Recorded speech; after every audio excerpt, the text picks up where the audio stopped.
Satu keluarga ini baru saja membeli mobil baru dan melakukan perjalanan ke suatu tempat untuk liburan, sesuatu yang tak terduga akhirnya terjadi di mana sistem pengereman mobil mereka mengalami malfungsi.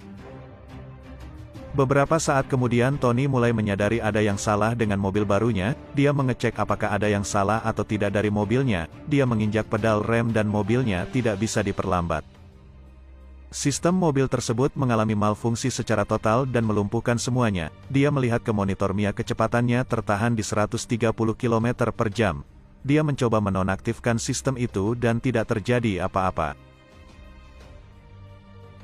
Tony mencoba menarik sebuah tuas dan muncul peringatan malfungsi sistem.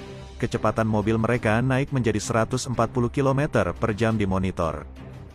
Tony menelepon sales tempat dia membeli mobilnya dan menceritakan mobil yang dibelinya mengalami masalah. Sales tersebut tidak menghiraukan dan mengatakan semuanya akan baik-baik saja dalam beberapa saat. Mobil Tony yang mulai tak terkendali melaju kencang dan menabrak mobil kuning milik yang bisa saja disebut Johnny. Johnny terdiam membisu dan melihat apa yang terjadi pada mobilnya. Dia sangat marah dan mengejar mobil Tony. Seorang polisi pria mengejar mereka, menyuruh mereka menepi tapi Tony menjelaskan apa yang terjadi pada mobil mereka kepadanya. Mereka membacakan tulisan SOS kepadanya. Johnny yang mengejar Tony dihadang polisi wanita kemudian tanpa menghiraukannya dia menancap gasnya dan terus pergi mengejar Tony.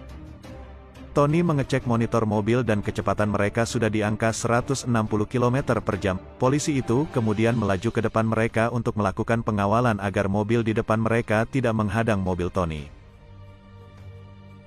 Polisi pria melaporkan kronologi yang terjadi kepada pengawas jalan tol dan meminta bantuan untuk mengosongkan gerbang tol yang akan mereka lalui. Gerbang tol dengan cepat dibuka agar semua mobil dapat bergerak cepat mengosongkan gerbang tersebut. Mobil Tony melaju cepat dan kakek Paul merekam kejadian mereka di dalam mobil tersebut. Mereka mendekati gerbang tol itu dan berhasil melewatinya. Mereka merasa sedikit lega karena masuk dalam area tol yang aman, sementara Johnny yang mengejar mereka melewati gerbang tol dengan kecepatan penuh di belakang mereka.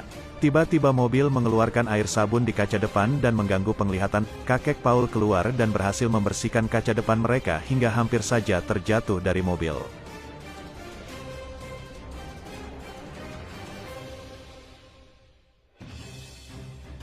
Kakek Paul menggantikan posisi Tony sebagai sopir. Tony menelepon sales mobil yang dia beli tapi lagi-lagi dia tidak dihiraukan olehnya.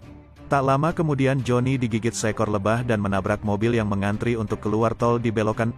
Johnny makin marah dan bergegas kembali menancap gas mobilnya mengejar Tony dan keluarganya.